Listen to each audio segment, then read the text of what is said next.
Boa noite a você que acompanha Política RS. Hoje, comigo, Eliane Menezes, líder da Unegro aqui em Rio Grande, também uma liderança forte de movimentos sociais, ela que já reparte aqui a tela comigo. Nós estávamos falando em off aqui, eu já vou mandar um abraço para o pessoal que nos acompanha em Rio Grande, em toda a região, em especial o pessoal aí de São José do Norte, que lota as nossas redes sociais, também o nosso canal no YouTube, já já.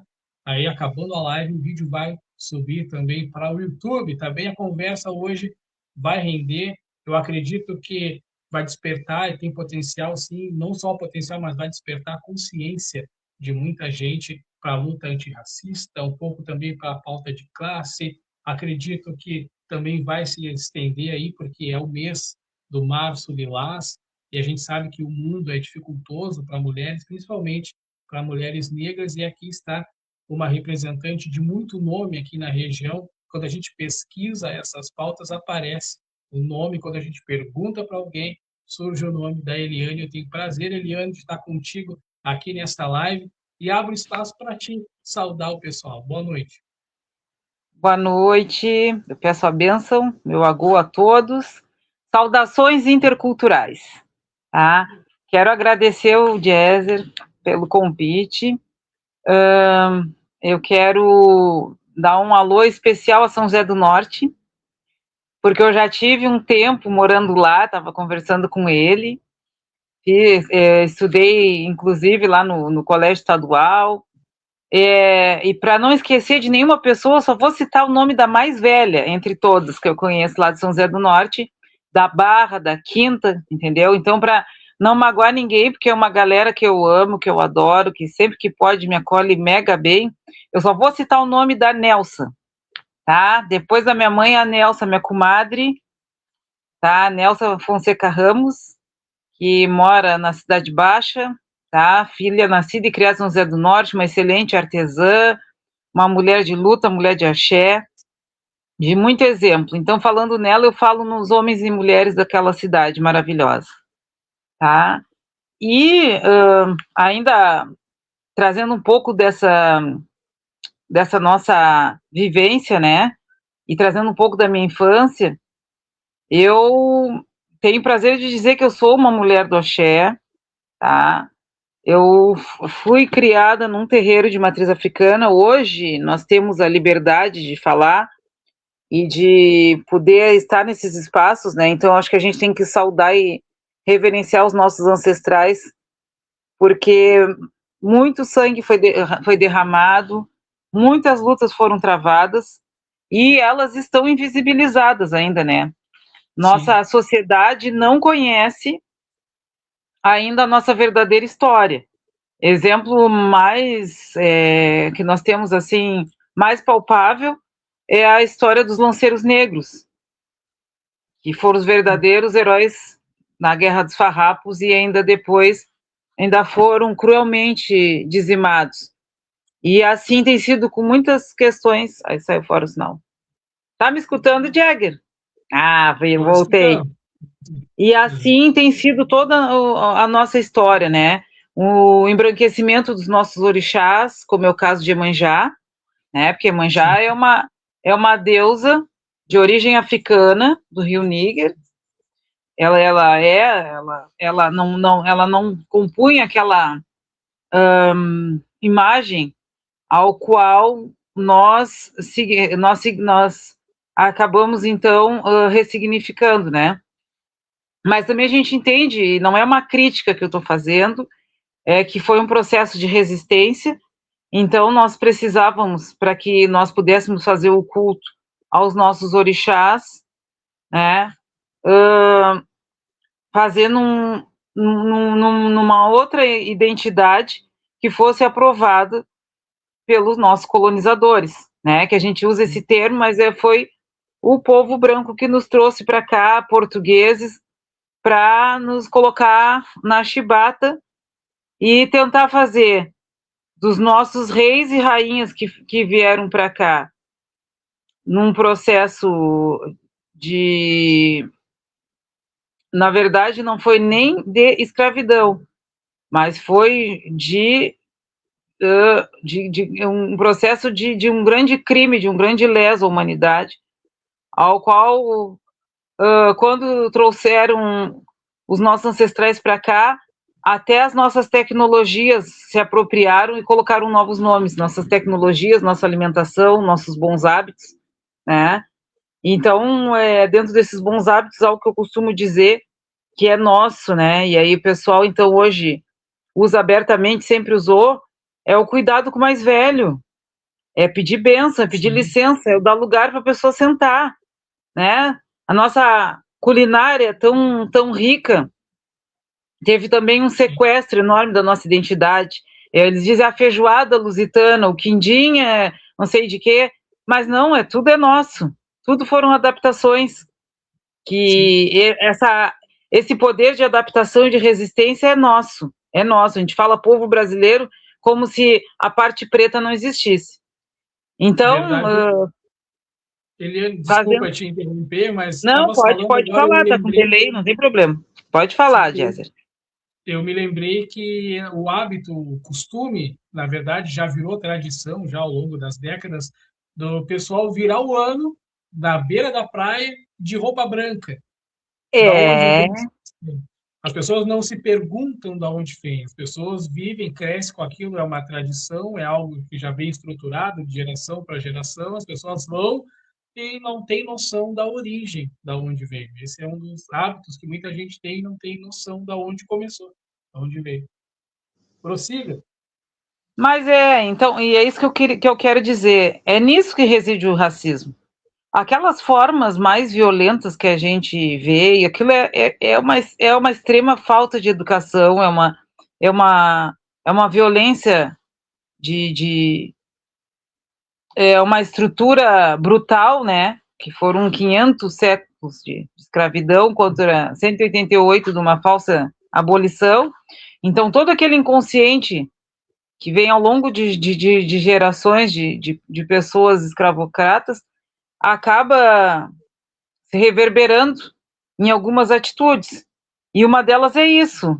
Isso aqui é tão bom, né? Como no carnaval, todo mundo usa trança, todo mundo vai pro carnaval, mas ninguém quer saber qual é a origem de tudo isso. E assim foi feito com o Réveillon. Eu vou me apropriar, mas para não parecer e não acabar endemonizando, né? Que é outra coisa que é muito comum conosco, né? Então, se a gente não tem explicação para dar, então vamos apagar. Esses são os apagamentos históricos que a gente passa, entendeu, Jäger? Assim como na dança, assim como em outras expressões artísticas, né? Que a gente, se tu for fazer um estudo ao longo da história, a gente acaba vendo que a origem é de África, né? E aí nós sabemos. Quando a gente, então, começa a fazer um letramento racial, porque a gente vem na resistência, o nosso DNA ancestral vem nos dizendo que algo está errado. E aí vai caber a nós decidir se a gente vai querer fechar os olhos e fazer que não está vendo, ou tentar descobrir, né, o que realmente está errado nessa história. Eu me firmei numa família, tanto por parte do meu pai, que já eram, no colorismo, na época, eram considerados mulatos, né, e sararás, então defendiam a negritude, defendiam sim as questões raciais, mas quem sofria pela questão étnico-racial, pelo fenótipo, pelo nariz, pelos traços negroides, pela cor de pele, eram os Menezes, né? Eram os Gutierrez Menezes, que eram pretos e não tinha como mimetizar. Mas eu me criei, e aí não é um chargão, é uma realidade, num espaço de muita resistência, né? Com pessoas que nos ensinaram, tanto o meu avô quanto a minha avó, mesmo eles tendo também, porque a gente vai desconstruindo uma estrutura racista, né? E aí o que é geralmente eu acho muito engraçado, né? Porque geralmente o que o pessoal diz? Mas vocês também são racistas. Cara, se imagine que durante um grande tempo existiu um grande plano para que nós nos desacertássemos entre nós. Existiram frases que fizeram a diferença, então tudo tem que ser ainda, né, desconstruído, ainda tudo precisa ser trabalhado, de forma, com muita consciência, com muita compreensão que foram processos que aconteceram. E aí, então, a gente vem para essa realidade que nós éramos chamados, sim, eu quando criança, não era uma vida fácil como hoje em dia, que a gente anda livremente e pode falar, né, qual é a sua tradição de matriz africana, ou sua religião. Eu, muitas vezes, na escola, fui chamada de macumbeira, sim. Eu, no espaço em que eu vivia, era muito saudável, era muito bom, e tive uma infância ali muito boa no meio de outras crianças, né? Essas expressões que hoje se diz de construção coletiva, de estar junto. A minha avó acolhia as crianças das mães que precisavam trabalhar, que eram filhas de santo dela ou não, e depois eu e a Luciana, a Antônia Vaz, né, que ela até tem um trabalho maravilhoso, eu te indico para uma hora conversar contigo no teu programa, que é autores rio-grandinos e negros, onde andam suas publicações, né, que ela fez uma pesquisa, que foi o TCC dela, querendo questionar algo que quando a gente é criança a gente pergunta, assim como a gente quer saber quem são nossos heróis, quem são as nossas apresentadoras de TV, quem são as nossas referências, né? Ela quis saber quem eram as nossas referências bibliográficas e descobriu aqui em Rio Grande que só tinham 3 livros de autores negros, quando o número é muito maior. Então, nesse ambiente, nós já tratávamos políticas públicas sem saber que era política pública. Imagina isso na década, ainda num período de ditadura, década entre 70 e 80, que eu lembro pouco, nasci em 76, mas eu tinha 8 anos, eu tenho uma boa memória. A minha avó, ela não era homofóbica, nem transfóbica, nem coisa nenhuma, pelo contrário. O terreiro era um espaço acolhedor.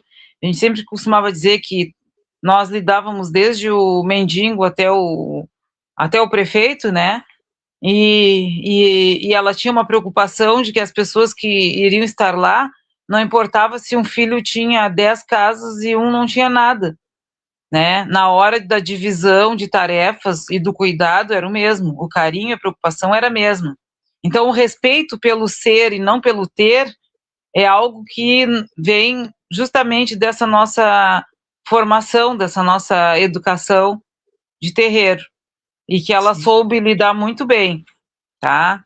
E é muito interessante, assim, porque a minha avó, muito jovem, na verdade, quando ela nasceu, né, a minha bisa faleceu e ela então foi criada por uma família de portugueses, então ela, só a ancestralidade mesmo que chamou. E aí com o tempo ela então começou a ter algumas manifestações espirituais dentro da igreja, e por isso ela era considerada louca, né? Às vezes ela, quando era pequena, ela dizia até que diziam que ela estava com dupla personalidade, e ela já estava teoricamente se incorporando.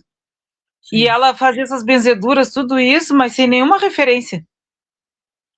Nem paterna, nem materna, porque ela estava sendo criada por uma família de portugueses, católicos, sim, apostólicos romanos. Então, olha como o nosso DNA espiritual, nossa ancestralidade vem e traz tudo isso, né? E aí foi nesse espaço que, então, a minha mãe, a terceira filha, viveu muito tempo morando ali também, na entradinha do salão, assim, do batuque. Ela também trouxe muito cedo com ela toda essa ancestralidade, jogava búzio, ajudava a minha avó quando tinha que fazer algum tipo de atendimento espiritual, mas, sobretudo, ela tinha uma grande preocupação, né? Primeiro que nós não... Aí vem a questão do feminismo, que todas as negras dessa família são assim. Show de bola. Não, jamais permitir que ninguém viole o nosso corpo sem a nossa, sem que nós façamos essa permissão, né? E isso foi uma coisa que a minha mãe sempre me disse, assim, jamais permita isso. Embora a gente, em alguns momentos da vida, fique desprotegido, né? E não tenha a mãe por perto, não tenha um parente, a gente corre algumas violências, a gente passa por alguns abusos, sim, na infância, né? Mas a minha mãe sempre trouxe isso, assim, muito forte, numa época em que o machismo não tinha nem comparação do que, né, da nossa vivência. E também meu avô, o vô Bento, ele era militar, ele era cabo, músico, e aí quando a avó precisava ir para Porto Alegre, eu acho que isso também foi bem importante, assim, ele levava a minha mãe e as minhas tias junto, para onde ele ia tocar, e às vezes era lugar que só tinha homem, mas elas sempre souberam se impor, né, souberam aproveitar esses espaços, ter boas amizades, mas manter o respeito. E aí, então, foi dessa forma que fomos criados, entendendo que o importante é ter respeito, não deixar nada para depois, né? O que tem que se resolver, a gente se resolve, mas principalmente, né? Pensando naquele espaço que era tão grande que, meu Deus, quando tinha obrigação era tanta gente, vinha pessoal de Bagé, vinha de Pelotas, vinha de Porto Alegre, e, e aí aquela galera, uns deitavam no salão, outros cuidavam as coisas, não sei o quê, mas existia uma preocupação, né? Que hoje em dia, em algum momento, o nosso acesso às tecnologias fez com que a gente diminuísse o olho no olho, fez com que nós também, isso também faz parte da nossa identidade. A nossa identidade não é só colocar um turbante na cabeça e sair fazendo letramento racial. A filosofia Ubuntu, quando ela vem, ela não são só palavras ao vento que dizem eu sou porque nós somos. Não, eu sou porque nós somos e porque eu vivencio a tua realidade, porque eu sinto o que tu sente, né?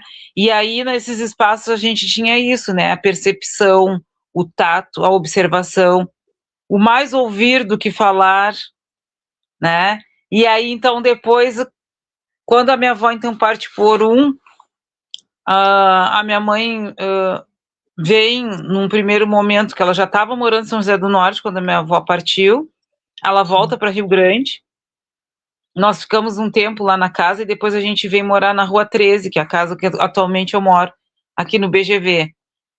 E aí aqui a gente se depara com várias realidades, com várias violências, mas o mais importante é que nós podemos ter, com certeza, né, milhões de defeitos, mas algo que eu acho de suma importância e que hoje me fortalece dentro do movimento, em função das próprias disputas, e essas disputas elas não vêm do povo preto, né?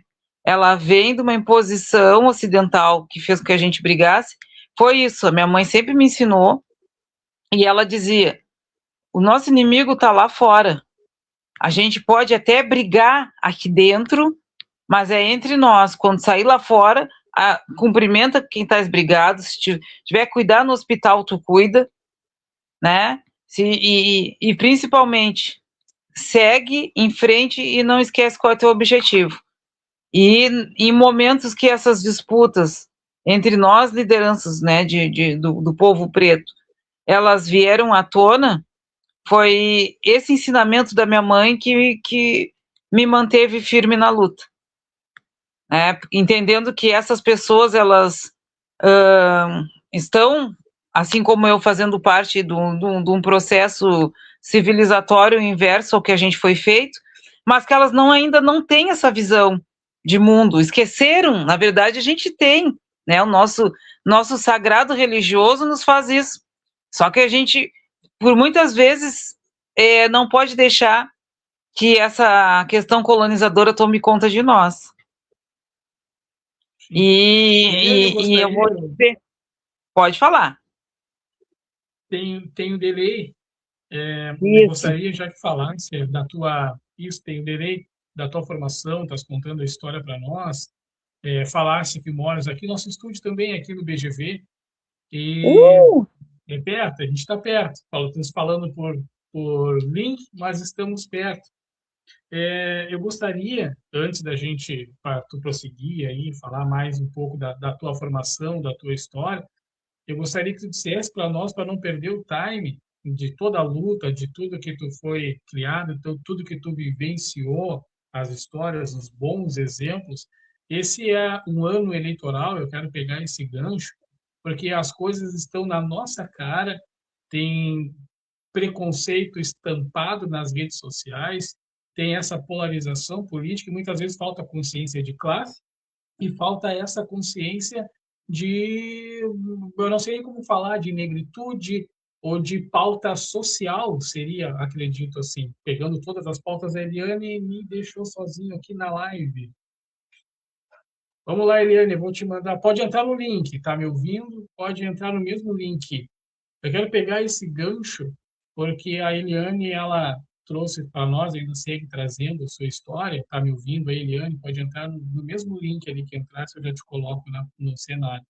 Porque muitas vezes a gente vê formas de preconceito contra negro, contra mulheres, contra o pobre, contra a classe trabalhadora. Isso vem escancarado em falas que viram memes. E muitas vezes a gente, quando eu digo a gente, é povo em geral, o pessoal compartilha, o pessoal acha graça, né? A Ariane já está chegando aqui no palco. O pessoal acha legal uma grosseria, o pessoal acha legal alguém chegar para uma mulher e dizer, ó, tu não merece ser estuprada porque tu não me atrai, porque para mim tu é feia, e falas grotescas assim. Então isso está escancarado na rede social, isso deve ser combatido também na rede social, e isso deveria, pelo menos, gerar uma comoção social, sendo que este é um ano eleitoral, o povo precisa ter essa consciência, eu diria consciência de voto, Eliane, em geral.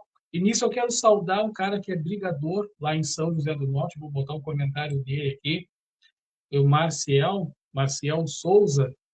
Eu pude entrevistar ele na campanha eleitoral. Ainda ontem a gente trocou uma ideia de noite, e é um cara bem esclarecido, que tem essa consciência, tem feito os vídeos agora na internet ali, tem se expressado cada vez mais forte. Eu me sinto honrado, Marcel, também aí por estares nos acompanhando. É um cara que fala tudo o que eu falei agora. Não tem, o povo não tem essa consciência de voto. O pessoal vai e vota, muitas vezes, até pelo estereótipo do europeu, como tu vens falando.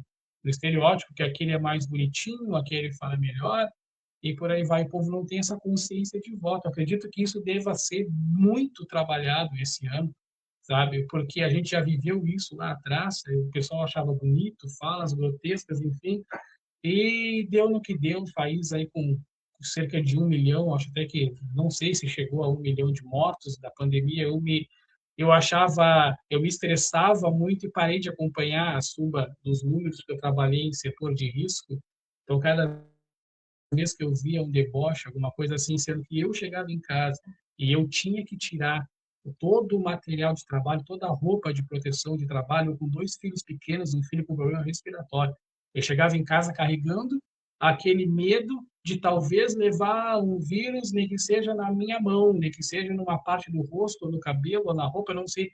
Eu praticamente tomava um banho no pátio e outro quando entrava em casa, para não afetar meus filhos pequenos, um com 4 anos na época, com problema respiratório, e eu ligava a TV e eu via deboches referente a isso.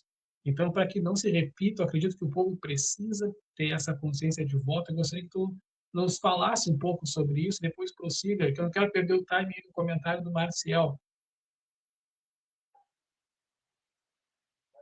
Então, isso me passa também um grande filme, assim, na minha mente, né? Porque também não fiz lockdown. Eu trabalhei com população em situação de rua, tá? Num período em que todo mundo achava que era a população em situação de rua que seriam os primeiros a transmitir Covid, mas ao contrário, isso, na verdade, né, mesmo as doenças, elas também vêm para serem reflexivas. Nesse caso, assim, se nós, tudo, porque na verdade, toda o nosso contexto, a gente tem que fazer análise, né? E a população em situação de rua foi a que menos positivou para a Covid. E aí, o que eu gostaria de trazer, fazendo esse gancho de pandemia, consciência política, né, de estruturas descolonizadoras, né?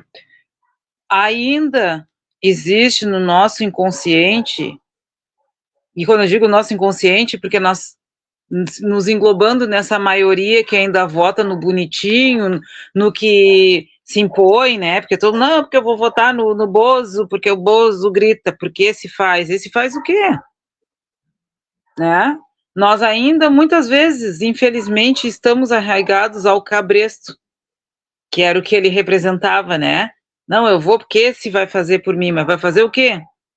Alguém assinou uma carta compromisso dizendo que ele não ia fazer por ele mais que ele do que por nós, não, né? Mas estava intrínseco que era esse o pensamento. E se nós fizermos um histórico a respeito disso, a gente não consegue ainda, enquanto povo, primeiro a gente não consegue se reconhecer como povo.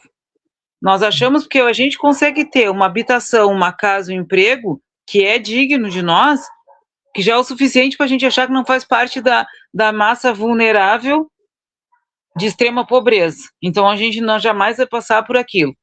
E nós a qualquer momento, por qualquer motivo, podemos, né? Olha os reflexos da guerra, olha os reflexos da pandemia, olha os reflexos que nós já tivemos aqui no nosso município. A cada escolha que a gente faz, por mais que depois a gente diga que não é responsabilidade nossa, no somatório é sim. Eu acho que temos um caminho longo ainda a seguir, e aí fala um pouquinho da UNegro, que a UNegro trabalha isso, o pessoal diz que a UNegro é só política. Não, ela é sim, porque política é até tu dar bom dia pro vizinho, isso já é um ato político.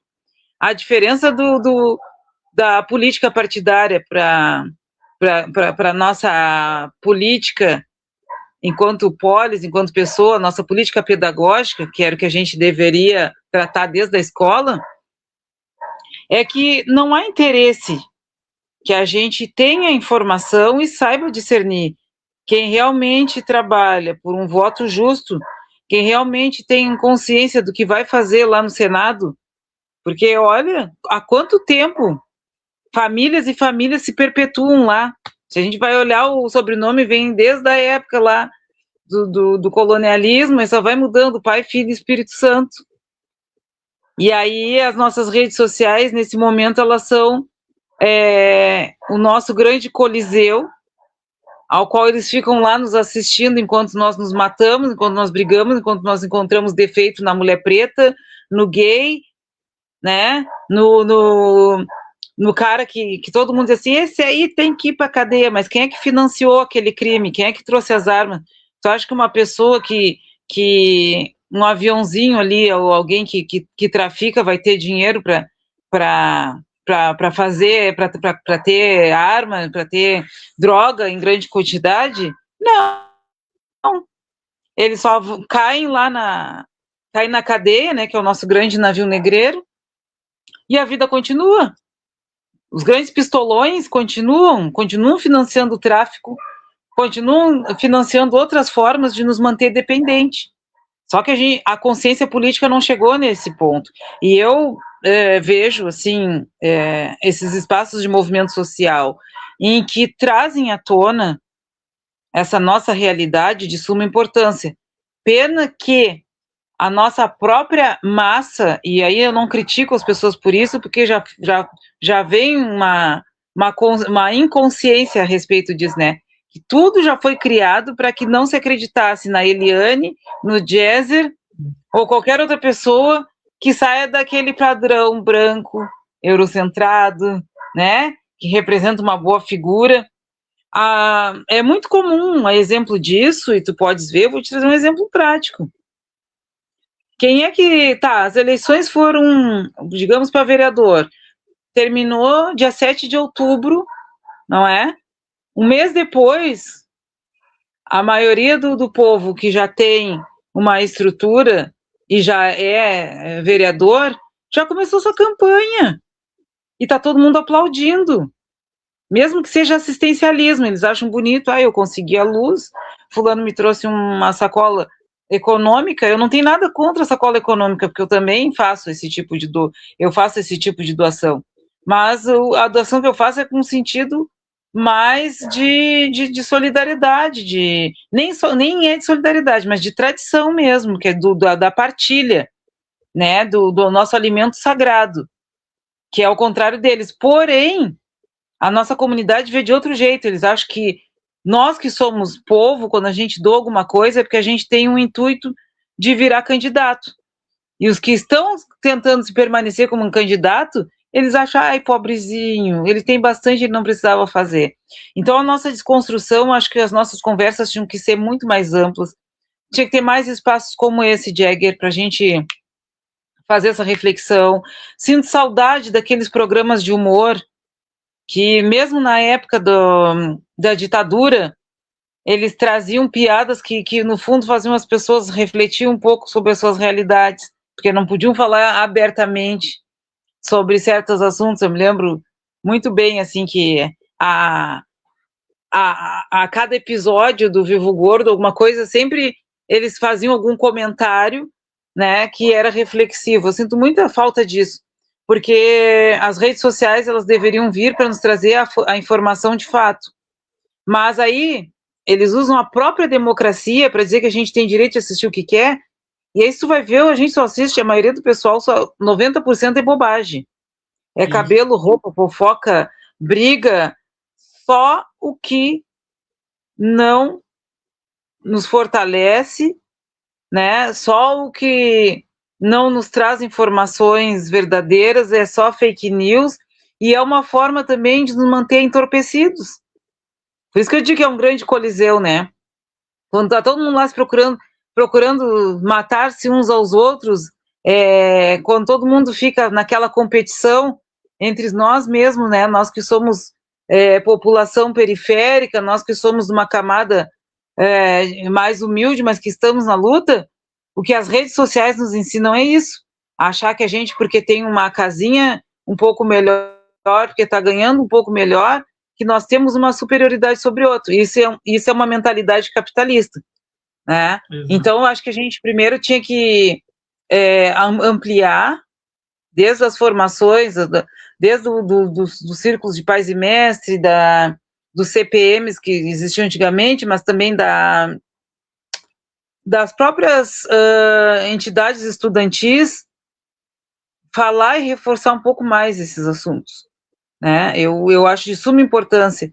E também trazer alguns fatores, porque é muito comum, principalmente uma faixa etária que viveu a ditadura, mas que não tinha acesso à rádio e televisão, né, porque não passava, compreender um pouquinho o que era realmente a ditadura, porque o pessoal só sabe, os mais antigos, eles costumam dizer, mas eu não vivenciei, eu não sei o que é isso, na época do presidente tal, tal, tal, né, que eu não vou dizer que é o nome do nosso bairro,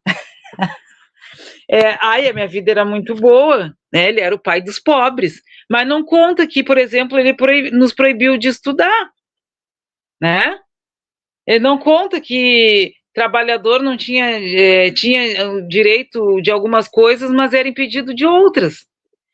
E então, assim, ó, é um processo longo, a gente não pode se frustrar, nós temos que entender que nós somos semente, né, uma árvore que ainda tem que ser regada, que ela não vai só, não basta só jogar na terra e contar que a boa sorte faz com que ela cresça, né? Tem outros fatores que a gente precisa lutar para que ela cresça e dê bons frutos. E eu vejo que esses bons frutos, eles vêm com a informação, com a consciência político-pedagógica, de participação social, e não só na UNegro, mas nos conselhos. Quando as pessoas participarem dos espaços de fala, de poder e de decisão, que não deixem subir a cabeça esse momento em que estão ali para representar as pessoas, e não para começar um novo processo, né, de querer, na verdade, apenas fazer a troca, né, de quem está comandando, né, passar esse comando para eles e continuar esse processo que é tão doloroso e que faz tão mal para a nossa comunidade. Porque isso também é um grande desafio. Às vezes, os nossos líderes assumem esses espaços e se perdem nos seus objetivos. Verdade. Eliane tem também, passou aqui, comentou, deve estar nos assistindo, Luiz Maim Domingues, foi entrevistado aqui do Cláudio Gabriel essa semana, também luta bastante. Saudações, Luiz. Luta muito pela consciência despertada, a consciência de classe, o pessoal ali do bairro Navegantes. Também tem crescido aí como um gigante nas suas postagens, na rede social aí, contra a escala 6 por 1. Eu quero pegar uma palavra tua também. Acredito que tu estás nessa luta aí, com certeza, Com sobre o certeza. fim de escala 6 por 1, que envolve aquilo que a gente vem conversando aí já desde o início da live, que tu fosse despertada, tu viveu num ambiente que te favoreceu pelo exemplo da tua avó, exemplo da tua mãe, pessoas que te cercaram, teu pai, enfim. E hoje a rede social tem exemplos bons, como esta live é um exemplo bom, e tem É, exemplos ruins, como nós já falamos, mas tem outra coisa aí acontecendo e vai pegar hype, vai pegar substância aí nos próximos meses, que é o debate do fim da escala 6x1. E me chama muito a atenção, Eliane, que o povo aí da Casa Grande fala abertamente que é contrário ao fim da escala 6x1, e tem gente que defende, que posta, que fala, e eles já se manifestaram, dois partidos grandes que vão lutar para barrar a votação da escala 6x1. E esse é um ano decisivo. Eu vi a postagem ontem do Boulos dizendo que o presidente Lula vai propor, se continuarem tentando barrar, fingindo que não vê essa proposta aí do fim da escala 6x1 lá no Congresso, principalmente na Câmara, seria a porta de entrada, o presidente Lula vai sim colocar ela em apreciação de regime de urgência para que no máximo em 45 dias seja votado. Eu acredito que é o que vai acontecer pela força aí do presidente Lula, acredito que é o que vai acontecer, porque senão não vai ser votado, infelizmente. Então, eu gostaria de uma palavra tua sobre isso, para que o povo que está dormindo referente a esse assunto venha se acordar, Eliane. exatamente. O que acontece? A questão da escala 6x1, ela está ligada diretamente ao que eu estava falando a respeito desse sistema capitalista opressor que já vem de gerações. É muito fácil para quem sempre esteve sendo o patrão, sendo latifundiário e hoje sendo um grande parlamentar, falar em escala 6x1 quando ele não cumpre a sua jornada de trabalho durante a semana, né? Quando ele só justifica ali seu voto e está tudo certo. E aí ele faz o que ele quiser.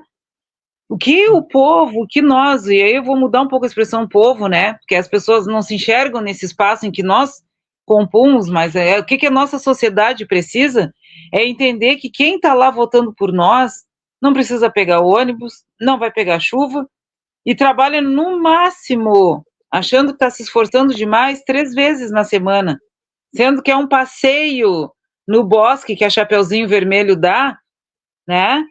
E aí depois, quando tu tira o chapeuzinho, descobre que é o lobo mau. Então, que o povo entenda isso, né? Quem está lá defendendo, e assim como outras questões trabalhistas, que costuma defender que costuma defender a patronal, são pessoas que não compreendem esse lado em que a patronal está, né? Porque, na verdade, é isso.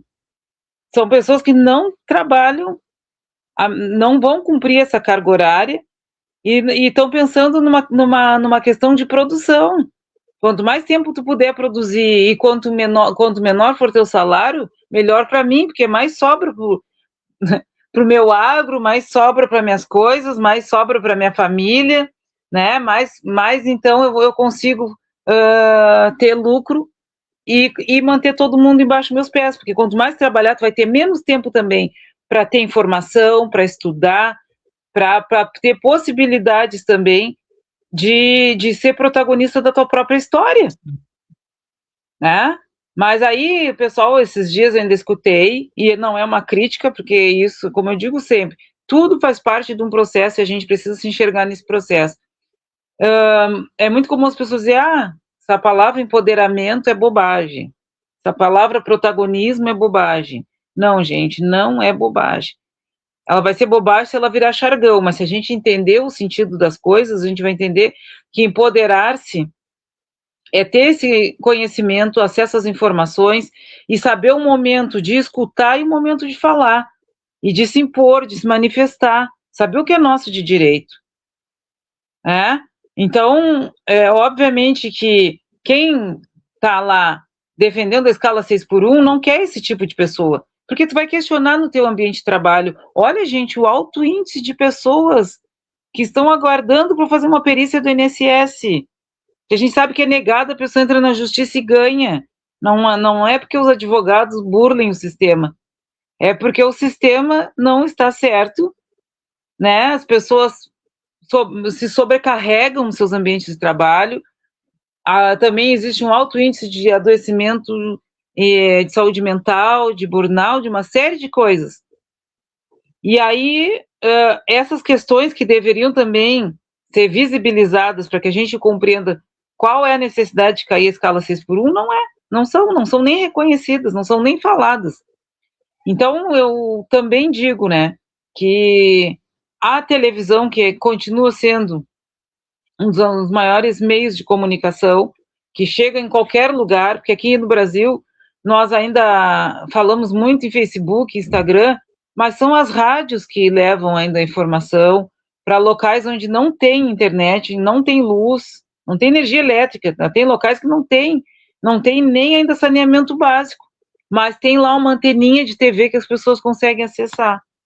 Então, deveria se ampliar esses momentos de reflexão, de espaços de fala, para que as pessoas comecem, então, a entender o que é realmente, né, esse pedido para que a escala 6x1 ela saia e que a gente, então, possa ter acesso ao que é nosso de direito. Porque é digno um trabalhador poder descansar no final de semana, poder se organizar para estudar, poder se organizar para poder fazer um esporte, para poder ter um lazer com a sua família. Isso é bem viver, isso é vida, gente. Muito bem, tá aí o comentário, eu vou dar um espaço para depois que tu fale da Negro, dos movimentos que tu lidera, que tu participa, eu sei que está tudo interligado, e eu estou curioso para saber de todos, alguns eu sei, não sei de todos. Luiz Maim Domingues, o povo que luta para acabar com a escala 6x1 é o mesmo que elege a turminha da escala 3x4, proprietária da Casa Grande. Infelizmente é verdade. Vamos lá, Cláudio Gabriel colocou ali. Quem não conhece a dor do povo tende a legislar como se essa dor não existisse. É verdade.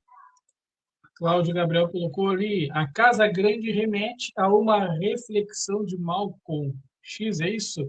Sobre a pessoa escravizada na senzala e a que vive na Casa Grande. Isso mesmo. Vamos lá, tem mais comentários. Tem muito comentário aqui, muito do Cláudio. Eu já vi aqui Márcia Cacilde, que nos acompanha, gosta de acompanhar o canal do Cláudio, também dos Sindicatos em Ação, dando boa noite. Boa noite, Márcia. Boa Marcel noite, já tinha Diva. colocado. Vamos lá. Grande Eliane, um abraço, Silva, tá aí. Marcel, lá de São José do Norte. Eu disse que o público do Norte é grande. Tem mais São José do Norte. Alô, pessoal aí do Bumba, pessoal do Carlos Santos, do nosso bloco de Estação Primeira, do Comendador Carlos Santos. Está aí, ó. A Janine Rosa, um abraço para a Janine e para o seu esposo, que fez aniversário ontem. Um abraço aí no Wellington, um abraço também para o pessoal do bloco, para Conceição, para Mose, assim, eu saldo todo mundo do bloco, que é muita gente. É Janine lindo o bloco colocou do Bumba. axé. É isso mesmo, estás convidada para o ano que vem, ó. Estás convidada ao vivo. Olha, Ao vivo. Vamos lá, tem mais comentário aí. O Cláudio quase pulou aqui dizendo que tem mais comentário. Vamos lá, Zuma Figueiredo, isso mesmo, colocou. Vamos lá, na tela, comentário da Zuma. Por isso é importante que o povo entenda que democracia é etimologicamente isso, governo do povo. Entenda que quem nunca soube o que é necessidade, não tem empatia, não vai saber governar. Está aí o comentário da Zuma Figueiredo, colaborando com a nossa live. Pessoal de Rio Grande, um abraço. Pessoal de São José do Norte, um abraço. Eu repito, ele está convidado aí para sair, nem que seja uma noite, com a gente lá do bora! Comendador Carlos Santos. Bora, matar a saudade do Carnaval de São José do Norte. Aí, Eu ó, tá saí feito. na Unidos da 16, depois na Tradição. Não esquecendo que a Vamos minha sair. mãe carnavalesca, né? E Sim. foi uma das fundadoras aí no Norte e apoiadora de muitas escolas de samba. Então, bora lá. Show de Ah, bola. tô junto. A gente, A gente está estruturando a escola, saímos já de modo organizado. A gente colocou como primeiro ano, já existia, mas era um bloco ali, atrás um trio elétrico. Isso. Mas esse ano, com a ajuda do Ricardo, o pessoal do bloco Deixa a Língua no Varal, a gente conseguiu sair já com uma bateria e daqui para frente só vai. Estamos nos organizando para fazer eventos ao longo do ano, juntar dinheiro, que nada é fácil. A gente não tem patrocínio de ninguém, não tem apoio de ninguém, e a gente vai construindo com as nossas forças e pedindo ajuda e colaboração do povo da nossa comunidade. Pessoal lá do Carlos Santos, o Bumba. Vamos seguir, Eliane. Gostaria que tu falasse para nós especificamente da Unegro e dos movimentos sociais. Eu só vou fazer um adendo agora falando dos blocos, né? Atentem-se aos editais. Atentem-se aos editais. Depois até a gente pode, em outro momento, fora desse contexto, assim, pensar em algumas coisas, né, para o bloco, aproveitando editais, e no caso de vocês, até emendas parlamentares, né, que sejam bem justificadas, pensando na cultura, né, nas questões sociais, enfim. Mas fica a dica. Não sou expert nisso, mas a gente começa a observar os movimentos e entender o que a gente pode usar a nosso favor. Exatamente, a gente está no processo de registro do bloco e a gente não vai registrar o bloco como bloco, a gente quer registrar ele como uma entidade cultural, algo do tipo. A gente está procurando agora alguém que entende mais do jurídico exatamente para isso. Esse é o passo que a gente quer dar. A gente quer estruturar. O nosso sonho é usar o bloco como uma porta para fazer algum movimento social lá no mundo. Mas é Sim. tudo, Estou contando no ar aqui, eu nem era para ter falado, me empolguei. Mas não tem problema, porque, como é que eu digo, pessoal, eu sou militante na prática. Então, até eu queria até te fazer um comentário, olha só, até o bloco, pode continuar como bloco, o importante é a finalidade, entendeu? Sim. A finalidade dele com fins culturais e sociais, entendeu? A gente já fica com aquela ideia, aquele estigma que bloco é uma coisa, como é que eu vou te dizer, mais rafu, que é um termo que se usa, né? Mas não, o bloco ele tem sua importância histórica, ele tem sim também, é um espaço de resistência, de organização social preta. Então pode deixar o bloco. O problema, aí a questão é na justificativa, né? O problema é na que vai botar ali. Fiquem tranquilos. E aí, voltando agora, aproveitar de bloco e finalidade, vamos falar um pouquinho dos movimentos. Bom, gente, o que eu costumo dizer, né? 2016, então, eu passo a participar de movimento organizado. Por que eu digo movimento organizado? Todo movimento é organizado. Tudo que a gente faz, na verdade, é organizado. Uma reunião de vizinhos, uma reunião de moradores, essas coisas que a minha mãe participava, né? Que eram os blocos em São José do Norte, as escolas de samba, né? Os grupos de capoeiras, todas as funções que nós fazíamos são movimentos organizados, sim. Mas a gente não entende, nós não temos ainda essa compreensão, essa visibilidade, né? Assim como falou que, não vou botar bloco porque parece que, né? Não, um bloco ele tem seu valor, né? Vocês podem fazer aí depois a gente acaba vendo aqueles baita blocos lá no Rio, com trio elétrico, com tudo, e aí sabe que na comunidade eles desenvolvem um excelente trabalho. Então, depois, aí eu passo a ser coordenadora da saúde da população negra e começo, então, a participar efetivamente do Conselho de Desenvolvimento Social e Cultural da Comunidade Negra e de outros conselhos na época, né? Porque eu, antes de tudo, eu sempre digo, quem me constituiu enquanto sujeito que eu sou não foi ao negro e nem foram os movimentos, mas isso é algo que já vem na nossa essência, né? Obviamente que as contribuições e as experiências que a gente adquire, elas nos fortalecem de verdade, né? Eu, com certeza, não sou a mesma Eliane de 7, 8 anos atrás, ou mais, mas o que aprendi durante o tempo e as pessoas que eu conheci e tudo que vivenciei, isso fortaleceu a minha caminhada, não posso negar. E aí, então, nessa caminhada, então, a gente começa a construir vínculos, a compreender processos ou descompreender processos, né? Porque, como dizia a Gabriele Costa, Dinda, no início eu mais olhava do que falava. Mas não que eu não eu estivesse tímida. Era para mim poder observar e fazer uma análise, né, de conjuntura do movimento. Então, eu observei, prestei atenção, sempre me coloquei à disposição, né, porque isso já fazia parte da minha história. Agradeço a professora Ingrid Costa, porque ela foi uma pessoa que também traz consigo a filosofia Ubuntu. Ela me levava lá para a SMED, colocou uma mesinha, uma cadeira, ele senta aí, e não tinha medo de ensinar, não tinha medo que eu pegasse o lugar dela, sabe? Ela era assessora de assuntos étnico-raciais e eu coordenadora de saúde de população negra.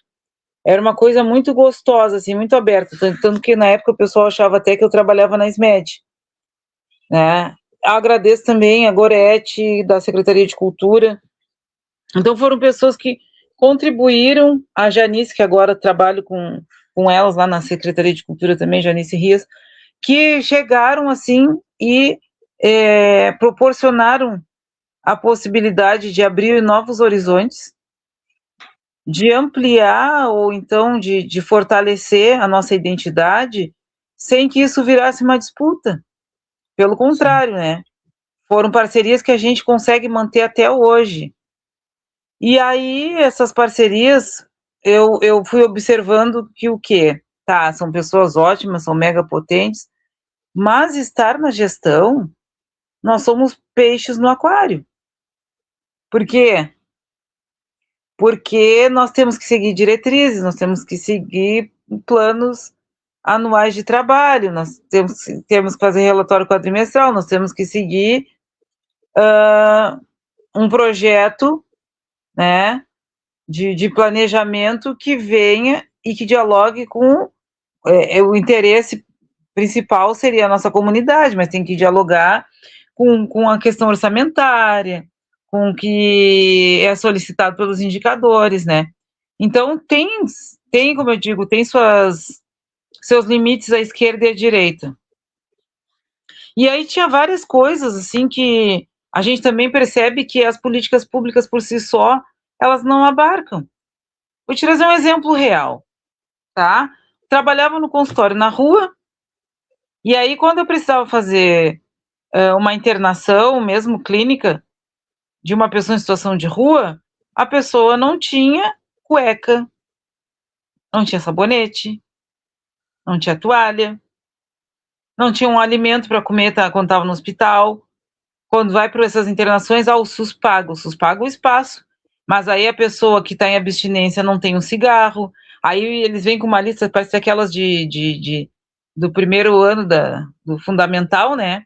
Eu nem sei mais se é primeiro ano fundamental, mas enfim, vem com uma lista enorme, aí pede embalde, sabão em pó para a pessoa levar lá pro espaço, né?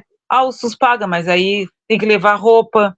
A pessoa também precisa da parte emocional, que é ter uma visita enquanto está internada, e isso política pública nenhuma prevê. Então, a dona Eliane, filha da dona Vânia, que muito fez isso também, inclusive uma vez o Hospital São José do Norte precisava de um valor altíssimo, na época que não existia tanto golpe, isso na década de 80, minha mãe saiu nas casas aí, arrecadou o dinheiro e levou de forma anônima para o hospital. Ela vai me matar porque eu contei isso, né? Mas na época ela fez e não contou para ninguém. Mas, e aí eu peguei e resolvi, então, digo, bom, vou organizar um coletivo. Chamei o pessoal que na época se interessou. Isso ainda foi um pouquinho antes da pandemia.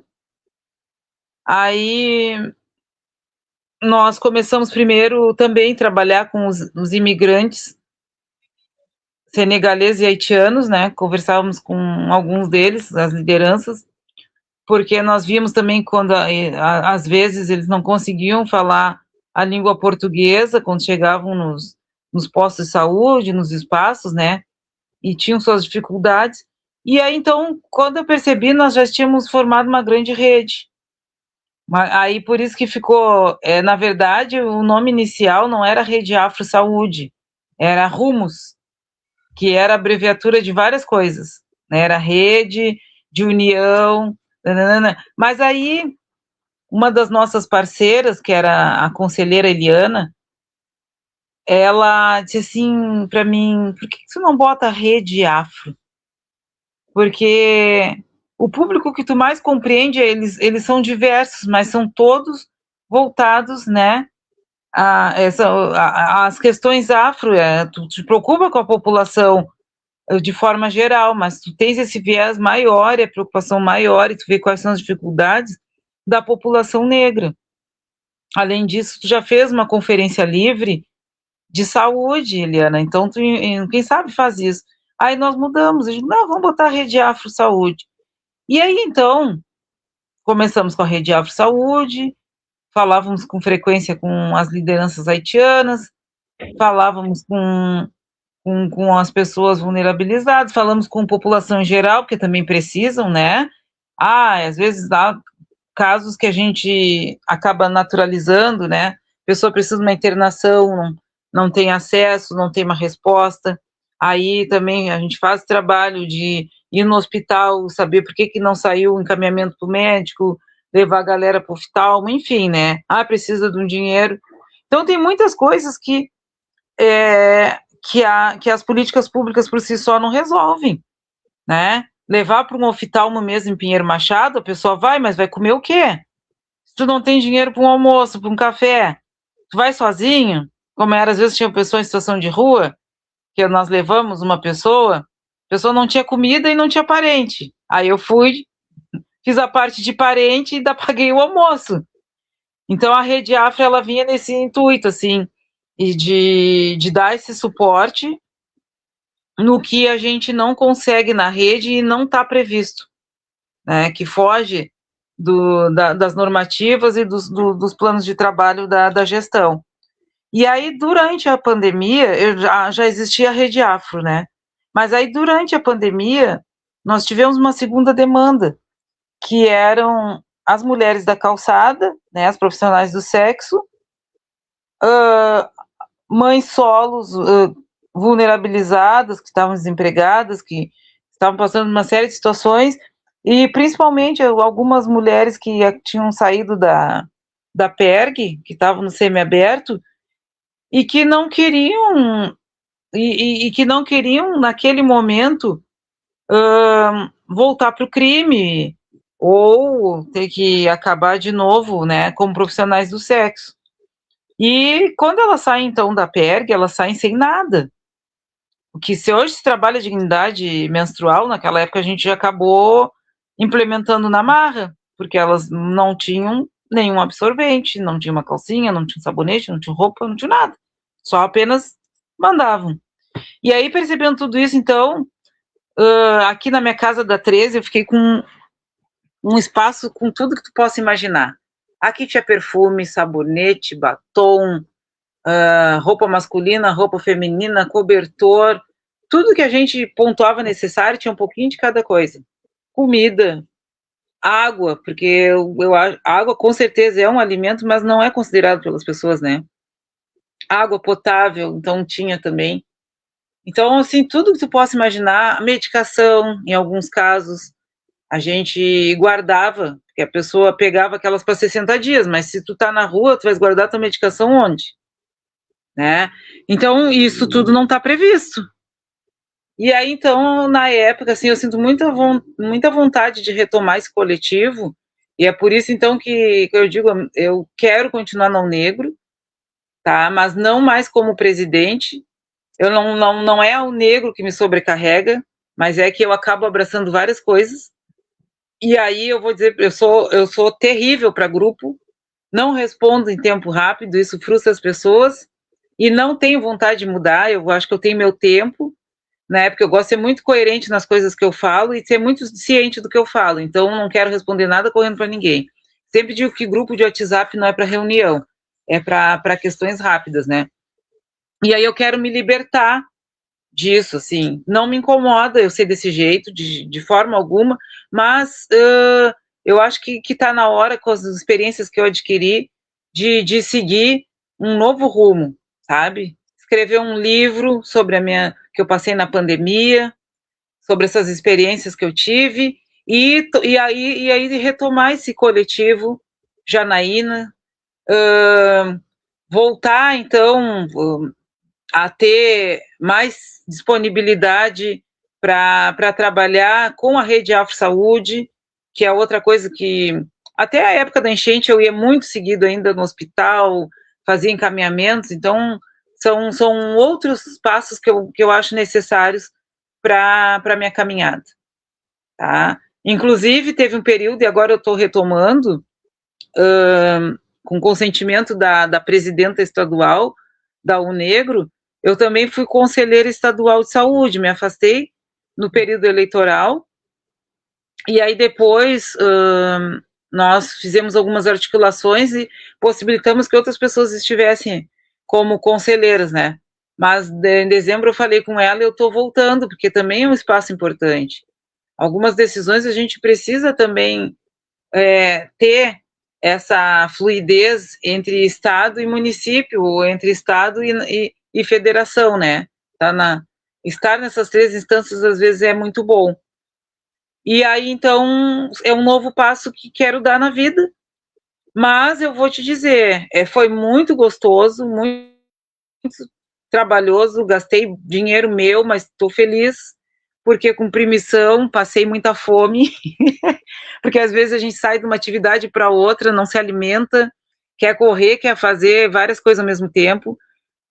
Tem que ter uma observação e um cuidado com a família, sim, porque muitas vezes eu deixei a minha família um pouco de lado, perdi aniversário, perdi comemorações para cumprir a agenda, né? Mas é o que eu comentei desde o início, né? Eu jamais vou esquecer o que a minha mãe me ensinou, e aí ela pode ter seus milhões de defeitos, mas ela sempre teve esse cuidado. Se ela diz que vai fazer algo, ela vai até o final. E também por isso, né? A gente não pode pensar só na gente, tem que pensar nos que precisam da gente. Só que aí também tem que ter a dosagem, porque não posso viver apenas para a comunidade, né? Eu tenho que ter uma vida social, eu tenho que ter uma vida familiar, e isso foi um novo processo que eu vivi em 2025, quando eu tive uma úlcera varicosa, que na verdade foi para eu pensar, assim, né, Eliane, estás comendo muito, comendo bobagem, né, porque eu sempre gostei de caminhar, eu caminhava 1,5 km no Cassino, até 2022, aí então a gente começa a se envolver nos movimentos e trabalhar, e aí começa a deixar para depois e para com tudo, né, aí já come rápido no centro, já não come uma saladinha, que eu era a mulher da salada de fruta, sempre gostava também de variar legumes, então tu começa a perder todos esses regramentos, assim, e tudo que faz parte da tua história, da tua vivência, e começa a viver essa vida mais desorganizada e ocidentalizada, né? E aí, então, eu começo nesse período, assim, que eu tive a úlcera, a fazer essa introspecção e entender que era um alerta do meu corpo, e aí começou pelas minhas pernas, que eu adoro muito caminhar, que estava na hora de eu me cuidar um pouco, cuidar de mim, e cuidando de mim, cuidar dos meus, né? Cuidar dos meus filhos, da minha família, para também poder fazer com que eles estejam fortes e cumprir sua missão. Porque eu tenho certeza que a fruta não dá longe do pé, tanto que muitas vezes, tanto o Yuri, meu filho que mora em Pelotas, ele participou, por exemplo, das primeiras reuniões de formação da UNegro, de vários protestos com a gente. O Juan sempre gostou muito de fazer a parte de mídia, ele que me ensinou a fazer card, a ter uma percepção, assim, de organização de imagem, né? E eles também, eu acho que a primeira consciência político-pedagógica tem que começar na casa. Eu sempre conversei com os guris sobre interracialidade, sobre redução de danos, sobre uso de drogas, sobre tudo o que eu acho que, enquanto mulher, enquanto mãe, né, enquanto uma pessoa que vive e permeia entre mundos, era interessante falar. Aí depois, se cada um seguir seu destino, vai seguir dentro da sua própria... Porque isso é fato, né? Minha mãe me ensinou várias coisas, mas eu absorvi o que eu achei importante. Mas, com certeza, existe essa semente aí que tá plantada e tá rolando. E fora também os meus outros sobrinhos. O Jonas, que agora ele está fazendo engenharia de computação, mas ele era muito presente na Unegro. Ele então se reconhece como, que ele mesmo disse, né, que se reconhece então como um adolescente negro a partir do momento em que ele vai para o cassino com os guris, que ele era um guri de apartamento, né, que ele vivencia a realidade dos guris pretos quando eles têm que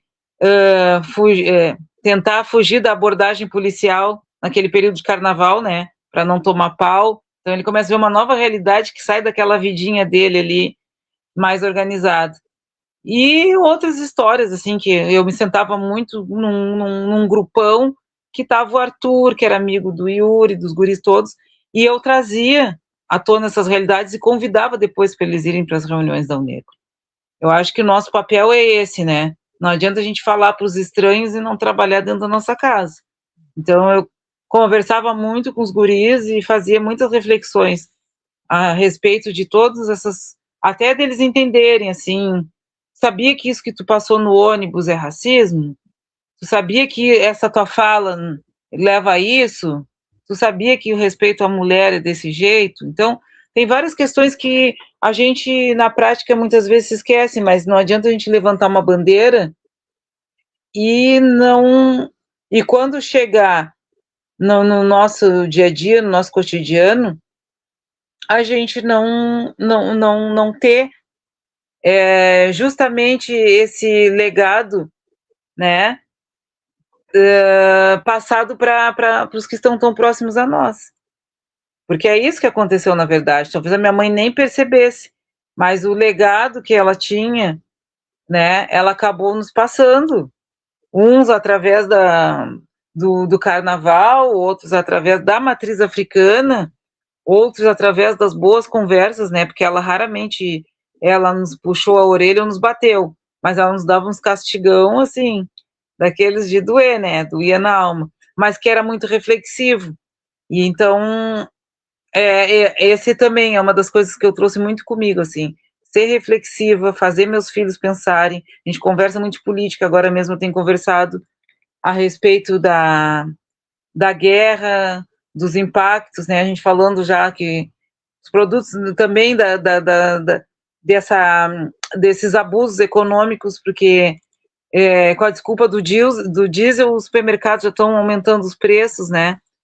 E principalmente da importância do nosso voto. Isso aí eu tenho plena certeza que todos os dois sempre tiveram essa ideia, assim, de quanto é importante quem a gente vai votar e o que essa pessoa vai nos representar. E eu acho que os movimentos sociais, eles vêm justamente para isso, que a gente também precisa ampliar para fora dos nossos ambientes familiares, fora da nossa vida, desse nosso contexto, a gente acaba, então, fazendo uma troca. Porque quando eu vou para o movimento social, eu não vou só para falar, eu vou para ouvir as histórias, para entender o que as pessoas pensam. Eu não posso chegar com algo pronto e não chego com algo pronto. Por isso que eu raramente faço alguma coisa, faço um slide, porque conforme for a situação que for rolando, que as pessoas forem falando, aí eu tenho essa capacidade, assim, de fazer um insight muito rápido, assim, do que está acontecendo e faço aquela análise e depois, quando for falando, né, eu já vou fazendo, vou fazendo esse link dos elementos e vou contextualizando ali com aquele grupo. Essa é a minha forma de atuar. Show de bola! Eu tenho aprendido muito aqui, te escutando, te ouvindo. Cláudio, que está aqui nos bastidores também, não para de comentar. Acredito que o público que está nos assistindo, e muito importante, você que irá nos assistir nos próximos dias, próximas horas, porque a live vai ficar aí no Facebook, também daqui a pouco ela vai subir lá no nosso canal Política RS no YouTube. Bom, Eliane, as tuas palavras. Eu falei contigo ali, de repente, um tempo, talvez 40 minutos, por aí, já está aí com 1h09, 1h10 daqui a pouco. Pois eu estava Eu sei que olhando. teu tempo, pois é, eu sei que teu tempo é corrido, e a gente vai aprendendo que a vontade que dá é de não encerrar. Mas eu gostaria que tu dissesse Que para bom. nós, se tivesse alguma colocação, se faltou algo que tu queiras colocar, algo pertinente, e também o tempo aí para te despedir da nossa audiência, Eliane. Bom, primeiramente o que eu gostaria de destacar é que eu procurei principalmente usar uma linguagem simples e de fácil acesso a todas as pessoas, tá? Eu poderia usar muitas expressões que fossem mais coloquiais, mas eu preferi trazer uma linguagem mais simples, porque muitas vezes eu também percebo, e aí eu me coloco nesse lugar, que eu não participei de muitos movimentos, porque eu achava assim, eu não sei falar, eu não sei o que fazer, mas a gente não tem que se preocupar com o que vai falar. A gente tem que se preocupar em ter coerência nas atitudes, em ter uma boa participação, em ter um pensamento coletivo, né? Isso é mais importante. Agora, como a gente vai falar é um detalhe, né? E que bom se tiver pessoas que acolham a nossa fala do jeito que ela vir e saibam tirar esses. Na verdade, não é nem tirar, né? Saibam florescer essas palavras, essas atitudes. Eu acho que isso é mais importante. Então, quem esperava que eu fosse ter uma linguagem assim de parlamentar, que fosse usar várias. Desculpa, gente, mas eu sempre procuro justamente isso, assim. Acho que esse empoderamento é importante para quem está de fora, que às vezes não se sente encorajado para estar nesses espaços, né? Entender que a rádio, os programas de Facebook, enfim, todo tipo de rede social, ela é muito potente quando ela é bem usada. Né? Parabenizo a ti, a toda a tua equipe, saúdo por esse trabalho brilhante que vocês fazem. Espero que a gente possa outras vezes trazer outras pessoas, eu também possa retornar para porque assunto eu tenho para o ano todo. Quando eu olhei o horário, eu fiquei até com vergonha de parar de falar. E aí eu tenho um problema, né? Porque a minha linha de raciocínio às vezes é muito. E eu tenho medo, espero que vocês tenham conseguido acompanhar, porque eu sou meio acelerada, assim. Meu raciocínio é muito. Então eu fico com medo às vezes, mas eu procuro manter uma sequência dos fatos e principalmente, né, que seja uma linguagem de fácil acesso. Espero que as pessoas que nos assistiram, que vão assistir, que comecem a escutar mais, prestar mais atenção em quais são os objetivos de quem está lá em cima, né? E quem está conosco, porque nós precisamos realmente, né, dar passos que nos tragam diferenças nas nossas vidas. A gente tem tantos exemplos de boas representatividades, tanto no nosso âmbito municipal, né, quanto no âmbito nacional. Nós também temos alguns exemplos de questões que acabaram acontecendo, como a privatização, né, da CE, da Corsã, por conta das nossas escolhas. Então, assim, pensem, gente, pensem, deixem o bonitinho, a bonitinha de lado, né? E se vocês têm dúvida quanto ao potencial de cada um, pensem no potencial de vocês, porque nós também temos força, a gente não sobrevive a cada dia se a gente levar pelo fato de que, mas vai ser mais um para roubar, não, eu vou botar porque. Não, eu vou botar porque esse aqui passou o trabalho igual a mim. Eu vou botar porque essa aqui sabe o que é pegar um ônibus. Eu vou botar porque essa aqui sabe, esse aqui sabe o quanto custa a gente ter que dividir o dinheirinho até o final do mês. Invistam mais nessas possibilidades, nessas pessoas. Porque um dos processos que eu também considero injusto é esse formato eleitoral, ao qual um candidato, como no caso dos vereadores, não precisa se afastar para poder fazer sua campanha. Enquanto pessoas da sociedade civil, como eu e como vocês, precisam se afastar, ganham 1/3 do salário e ainda se expõem ao extremo, Porque muitas vezes, depois que passa todo o processo eleitoral, ainda passam por um processo de perseguição, né? São incompreendidas no meio em que convivem. Então, repensem suas práticas. Porque ninguém que está lá é bonzinho, todo mundo está fazendo o seu trabalho. Mas o trabalho pode ser melhor e nós podemos ter uma bancada maior à nossa disposição. E, para finalizar, eu gostaria de lembrar que o nosso sagrado feminino, ele precisa ser valorizado e respeitado. E quando eu falo valorizado e respeitado, eu falo da nossa essência, da nossa saúde enquanto mulher. Nós mulheres muitas vezes nos deixamos, e isso eu aprendi a repensar depois que eu tive a minha úlcera varicosa, que depois de 7 meses curou. A gente se coloca em segundo, terceiro, quarto, quinto plano, né? A gente se preocupa com a casa, com a comida, com o dinheiro, com o estudo, com a faculdade, mas a gente não se preocupa com a nossa matéria, com o que existe de melhor em nós, né? Ou por que existem tantos adoecimentos? Por que existe tanta frustração? Por que existem tantos casos hoje em dia de ansiedade? Será que a gente já parou para pensar nisso? Será que a gente já pensou no nosso sagrado feminino, de fato?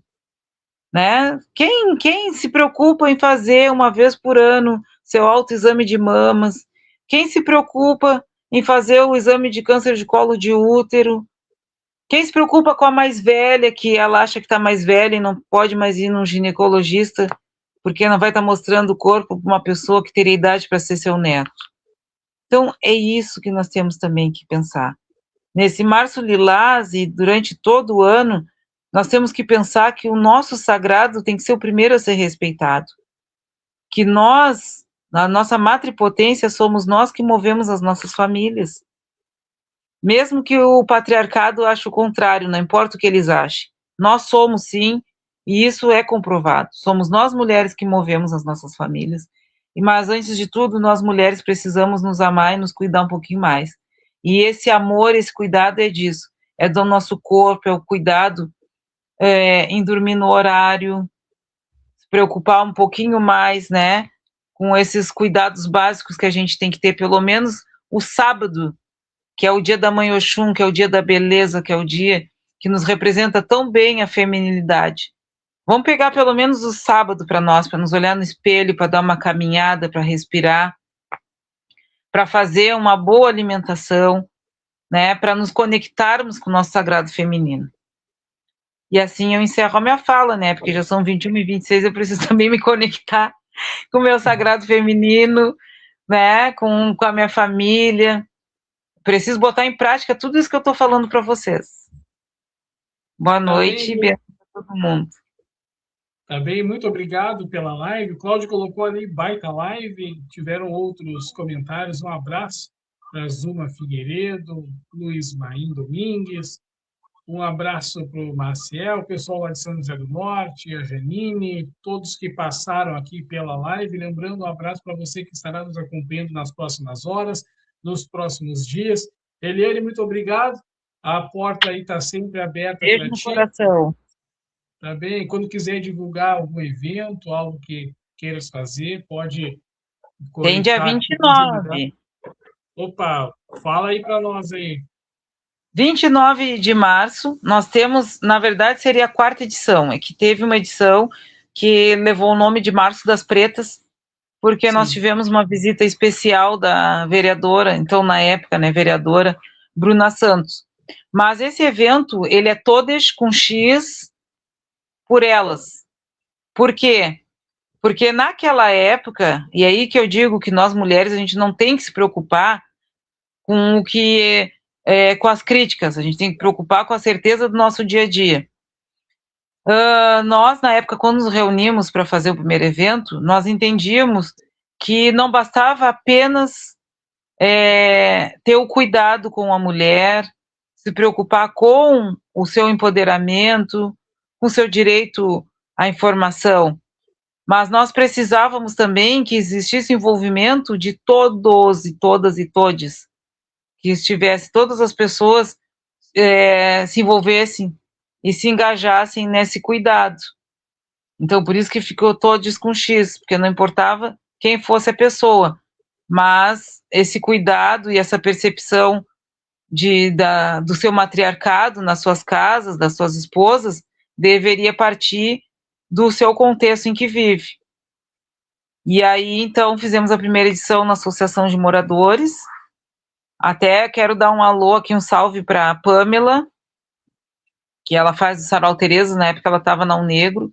Teve uma ideia maravilhosa de fazer um conto animado, né? E fez um conto animado com a Dança Orixás. O Flavinho também, que tinha oficina de tambores, se apresentou. A Márcia Cacilde, que foi, na época, então, convidada para participar. Ela, primeira vez, eu acho que ela entrou na Unegro e participou de uma atividade. Também um abração para o Luiz Maim, que foi um convite que partiu da minha pessoa, para que ele primeiro, como historiador, 2022 também participasse de uma live falando sobre a invisibilidade, né, da história do nosso povo negro em Rio Grande, e as demais pessoas que compuseram, a Giovana Pontes, enfim, toda a galera que participou conosco da primeira edição do Todos por Elas, e dali para diante nós seguimos, né, contextualizando questões e desafios do nosso dia a dia, e nessa edição não vai ser diferente. A única coisa que nós vamos fazer é botar na prática a união de negros e negras. Nós vamos fazer o evento em 2 momentos. Vamos começar no Nós Jovens e depois a gente vem para a associação. Porque no Nós Jovens tem um evento e na associação tem outro também, dia 29. Então, pensando justamente, né, na unificação e na parceria, a Unegro vai participar das 2 atividades na tarde. Tá? Depois eu passo a programação aí, porque também, Jagger, já são 9h30 e a gente precisa encerrar, tá bem? Tá bem. Olha aí. Um beijo para ti aí, um abraço. Eu vou encerrar. Se fazer outra pergunta lá, me vai se estender. Tá bom? Vem, Jagger, traz aí, traz a mãe, irmã, esposa, filha, traz todo mundo aí pro dia 29, tá? Tá bom, então. Um abraço. Tchau, Traz o tchau. Cláudio aí Obrigado. também. Tá bom. Tchau, Tchau. tchau.